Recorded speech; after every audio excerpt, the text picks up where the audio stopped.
Hey, it's Miranda. I'm doing a video kind of overview talking about some of the spiritual life tie-ins in the TV series Obi Wan Kenobi.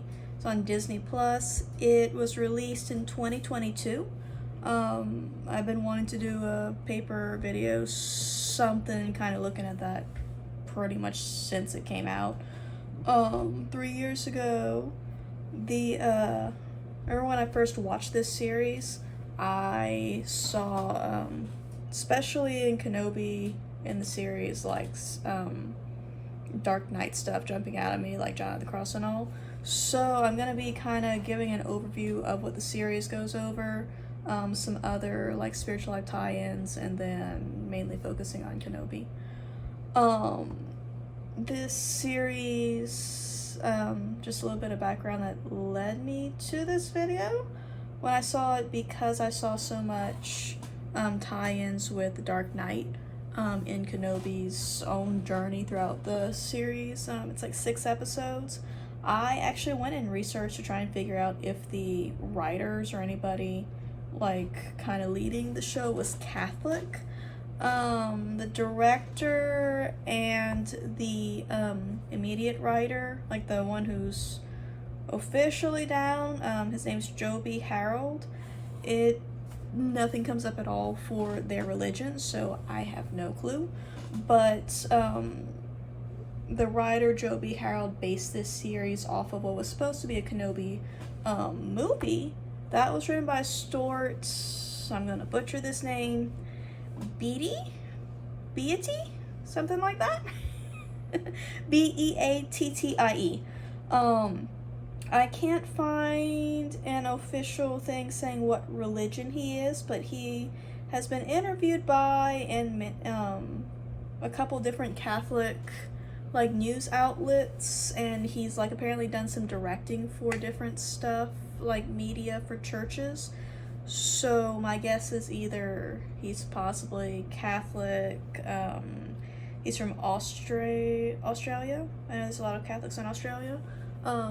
He's either Catholic or just wrote a shocking parallel between that part of the spiritual life and what Kenobi was going through.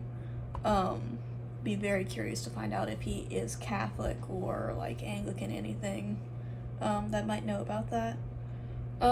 So just kind of overview of the series. Spoiler alert if you have not seen it. It's been 3 years. Can't help you. The series takes place 10 years after the events of Revenge of the Sith, whenever Kenobi is in his solitude, just kind of chilling in the desert.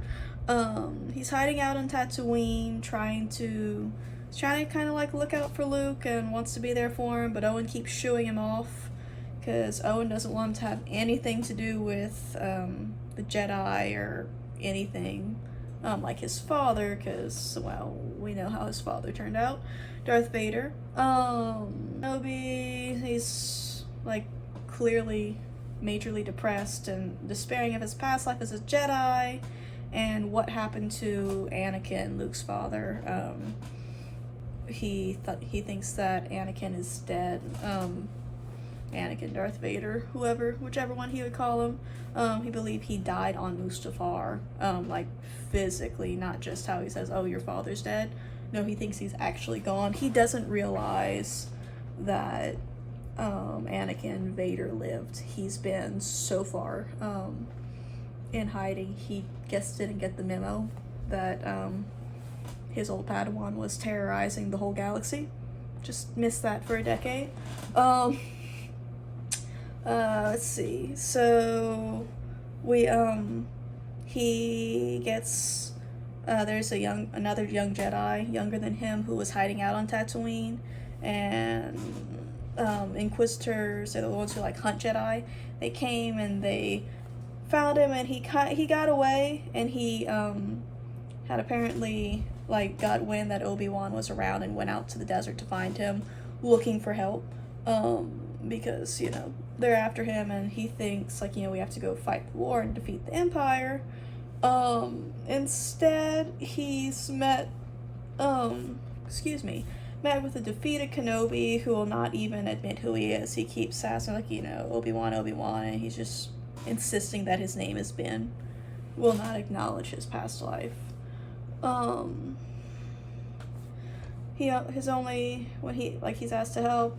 The only help that he offers the young Jedi is telling him to go out into the desert, dig a hole, and bury his lightsaber, and then go live a normal life.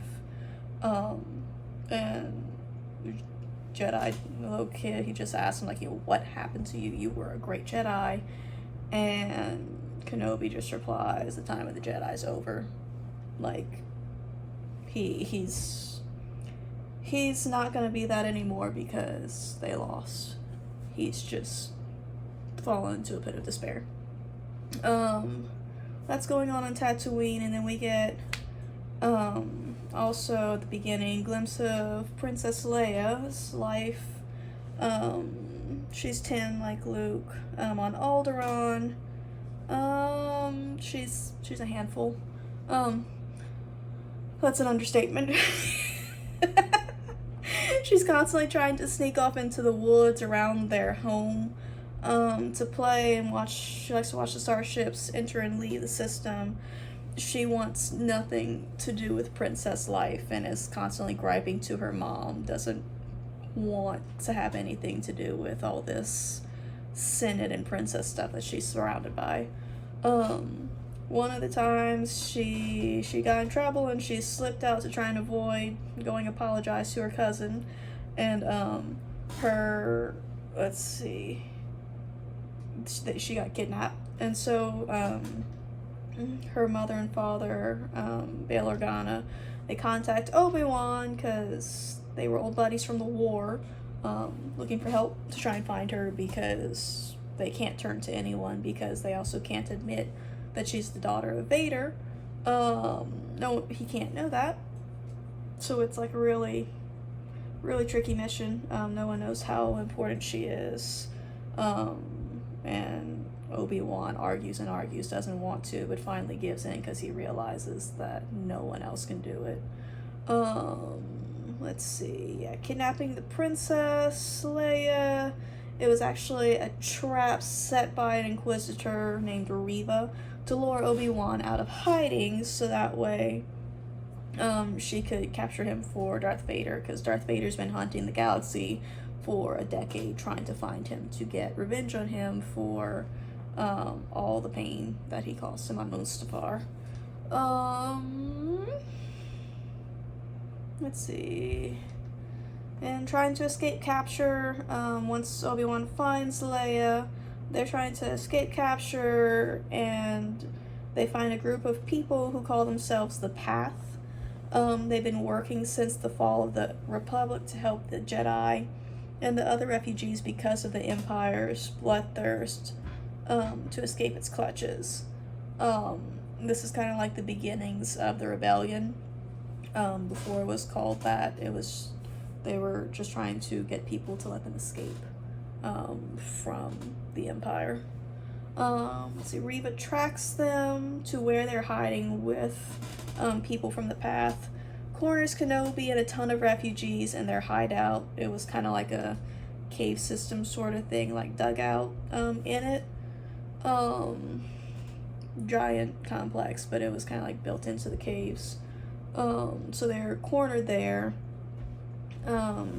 She had already contacted Vader. He's on his way to come and get Obi-Wan. Obi-Wan realizes before Vader gets there and confronts Reva on the fact that he realized she could have only known what she knew about Vader if she had been a youngling in the temple at the time of his attack with Order 66 and the troops. She watched her friends be slaughtered, managed to survive. She's not actually hunting Kenobi for Vader, but rather so that way she can draw Vader out, so that way she can try to kill him, to get revenge for everything that he's done, but also because he's such a great evil, trying to stop him from doing more damage. But she's very hurt and twisted. because of everything that she's been through. So her intent is really, really, like, kind of twisted up. Let's see, Obi-Wan tells her that he'll distract Vader so that way she can attempt to kill him before he realizes it, because Obi-Wan says, like, he'll only see him. He thinks he'll be so distracted by Kenobi that he won't notice what Reva's doing. Kenobi and the refugees, they managed to get off planet, but with a severely damaged ship, their hyperdrive shot, so they can't escape. Vader knew the whole time that Reva was one of the younglings he had attacked, and foresaw that she was trying to attack him. So he managed to stop her and left her on the planet severely wounded. She survived again. Round 2. Let's see, Vader pursues the ship. Kenobi and the refugees are on. They're trying to escape. They can't. Till Obi-Wan decides to leave the ship so that way the others can't escape. He goes and confronts Vader on another planet that was nearby, and when he leaves, the Sith is barely able to walk. He got him. He didn't kill him. He left him alive and walked away, but he could have killed him. Reva survives, Vader having attacked her, and one of the members of the Path had dropped a hollow message, and she saw it, mentioning how Luke was on Tatooine. It was Bail trying to contact Kenobi, and like saying that he was there, and if he didn't hear a response from Obi-Wan, he was going to go to try and to pull Luke out of there to try and keep him safe, because he knew that he'd probably be they'd be going after him too. Reva sees it, and she takes off for Tatooine to try and kill Luke as revenge on Obi-Wan for what she thinks is now all his fault because Vader hurt her again. She's really twisted up. And she was chasing Luke, 10-year-old little boy, through the desert. He fell and got knocked unconscious, and she realized right as she was about to kill him. She was coming up on him with her lightsaber, and then realized that she had just become and was doing the same thing that Vader had did to her years ago, that she was trying to fight. And so she stopped and picked him up, brought him home safely to his aunt and uncle, and had a repentance moment with Obi-Wan. Yeah, so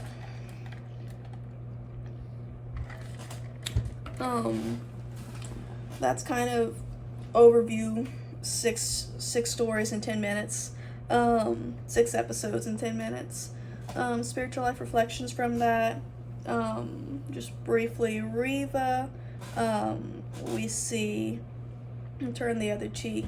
She gets hurt and sees other people hurt and runs to try and get revenge and stop that pain, but she winds up just becoming the same thing that she was trying to fight and causing more pain. And she comes to realization at the end that, like, you know, vengeance doesn't do any good. Obi-Wan tells she has what she has to do, and he told her to be merciful. And that's something. Spiritual life. Leia, you kind of see an arc. She goes at the beginning very selfish, just a little kid who only thinks playtime and what she wants to do. She realizes, seeing all the people from the Path and all these people who are trying to help her or help Obi-Wan, they barely even know who they are. Trying to help her. The world's much bigger than she is, and she must be humble and generous. She learns to do unto others as she would have them do unto her, because the way that she acted before, it was just all about her, and she would wind up hurting other people, like her parents sometimes, because like, you know, hey, you need to do this, and she's whining, won't do it. Now she wants to serve people. She wants to go out and help because she was helped and she realized that she needs to help others. She wanted to go out and fight with the path. She's 10. Let's see, Kenobi, he's the big one. He's going through a dark night. When we first see him, he has had everything that he knew and loved stripped from him and seems to feel completely abandoned by the whole Force. He's in hiding, lightsaber forsaken, on the sands of Tatooine, trying to just live a normal life and hide who he was from the Empire, while waiting for Luke to grow up enough so that way he could start training him as a Jedi. He's also trying to commune with his old master, Qui-Gon Jinn, as Yoda had instructed him to do in his solitude, at the end of Revenge of the Sith, whenever Yoda was telling him that he had training for him. While he was in hiding, Qui-Gon, this is what he was talking about. Qui-Gon had in his life become so one and unified with the Force that he learned how to keep his identity after death and not become completely absorbed by the Force. Obi Wan was trying to reach out to him to learn how to do the same. So, Jedi theology, if you want to call it that, they believe that once they died, souls were not immortal in the Catholic sense, Christian sense. Like, they didn't believe that their souls continued on with their individuality. A Force-sensitive person would become one with the Force. So, like, Force is just kind of like a life energy. So they would just kind of become a part of this big energy, but not with their, like, individuality. So basically they're just kind of like dissolved into the Force.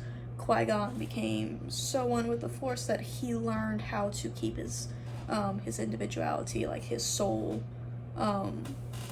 So Obi-Wan's trying to learn how to do that. That's how we see the Force ghost, Obi-Wan in the original trilogy, and then also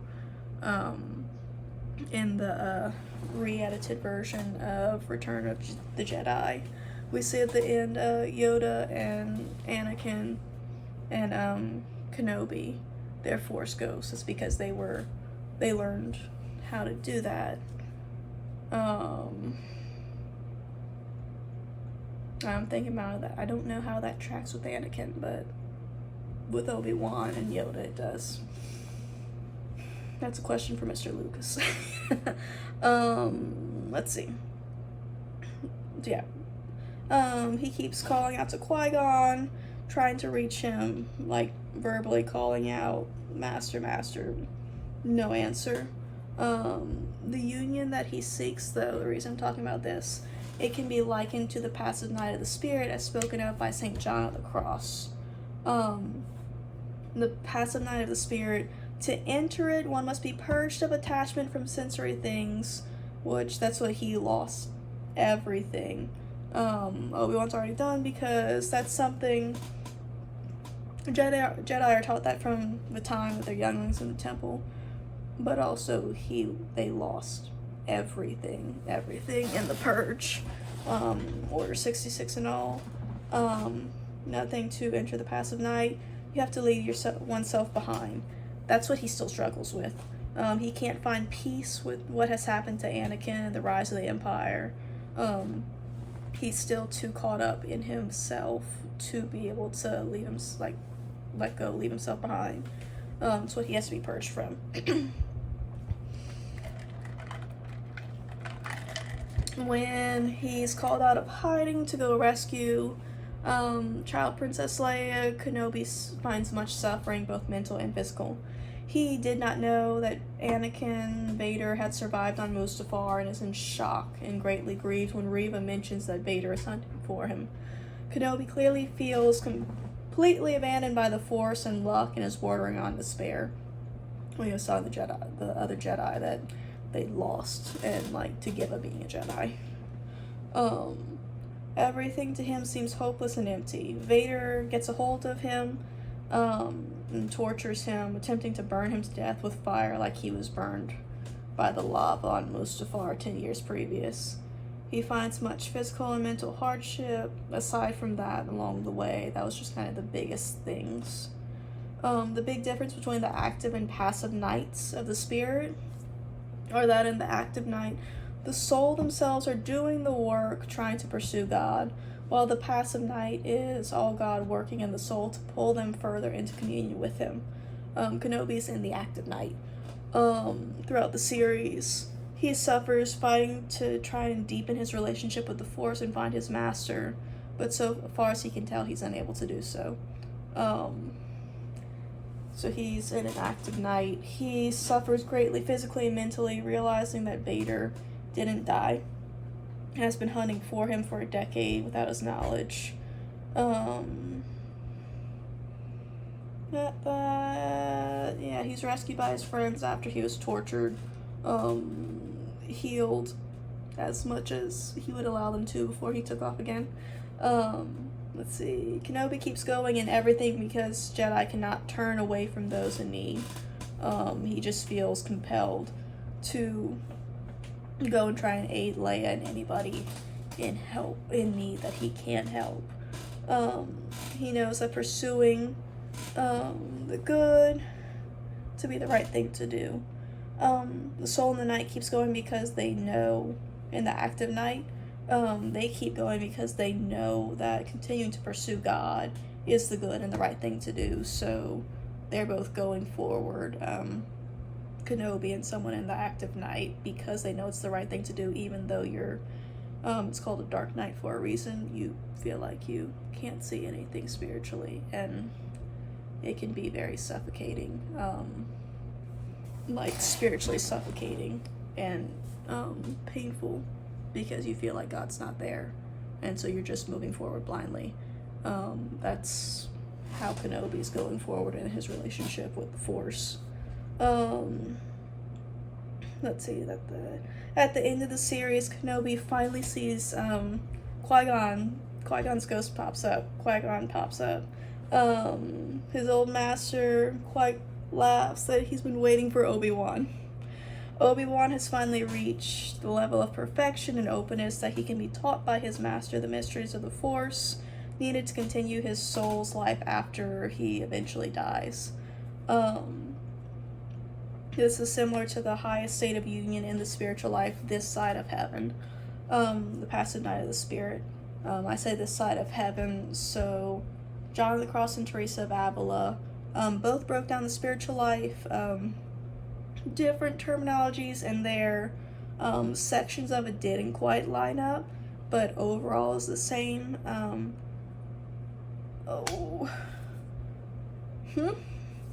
I don't remember John of the Cross's final union, but Teresa of Avila, she has her 7 mansions, and so this is like in the 6th mansion. That's the highest that one can get before death. The 7th mansion is heaven, so you can't reach the 7th mansion if you're still on Earth. But so what Obi-Wan's trying to learn, he's trying to enter that highest state of purgation and union with the Force before he dies. This is where this God works on the soul in the spiritual life to bring them to the closest union. And so it's the same thing that Obi-Wan's trying to learn from Qui-Gon. Excuse me. Yeah. I find it very interesting that Star Wars series had that much, just lines up that well with old church teachings on the spiritual life. Very interesting, and something I think that could help with meditation or different things like on the spiritual life, because it kind of brings it in a new light. Like just kind of makes you stop and think, as long as you, there goes my train of thought. as long as you're looking at it, like, you know, the right way in light of Catholic theology and everything. It's just kind of a good little prompt for meditation on that stuff, and hopefully get somebody to go research more on spiritual life.